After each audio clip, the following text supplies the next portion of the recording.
আসসালামু আলাইকুম ভিউয়ার্স, আশা করি সবাই ভালো আছেন। আমি আল্লাহর রহমতে ভালো আছি। আজকে আমি ডিম ভুনা করব। ডিম ভুনা করার জন্য আমি ডিমটা সেদ্ধ করে ছুলে নিয়েছি। এখন ডিমটা ভালো করে ভেজে নিব। কম ভাজলে ভালো লাগে না, উপরের পাটটা আমি লাল করে ফেলি ভেজে।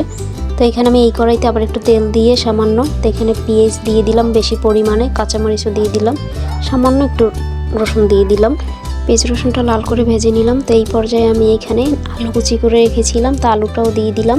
আলুটি একটু পেঁয়াজের সাথে ভেজে নিব। ভেজানোর পর এখানে সামান্য লবণ আর সামান্য হলুদের গুঁড়ো দিয়ে দিলাম, মরিচের গুঁড়ো দিয়ে দিলাম, আর অল্প পরিমাণে ধনিয়ার গুঁড়ো দিয়ে দিলাম। দিয়ে ভালো করে কষিয়ে নেব। কষানো হয়ে গেলে আমি এই পর্যায়ে পানি দিয়ে দিব। পরিমাণ মতো পানি দিয়ে দিলাম।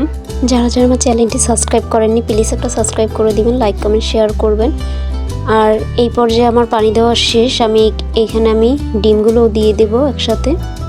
ডিম দেওয়া শেষ। দেখেন আমার ডিম ভুনাটা করা শেষ, কতটা দেখতে ভালো লাগতেছে। এখন আমি খাবো, দেখব কেমন হয়েছে। তো এখানে আমি ডিম ভুনার সাথে কয়েকটা আনাম কাঁচামরিচ দিয়েছিলাম। তো এই কাঁচামরিচ ডিম ভুনায় দিলে ভালোই লাগে খেতে। তো ডোলে খেলাম, ভীষণ মজা ছিল। তো ডিমটাও ভীষণ মজা ছিল, রান্নাটাও মজা হয়েছে। তো কাদের কাদের ডিম ভুনা পছন্দ কমেন্টস করে জানাবেন। তো আমার দুপুরের খাওয়া দাওয়া শেষ। আমার মেয়েটাও পাশে ছিল, ওরেও খাইয়ে দিয়েছিলাম।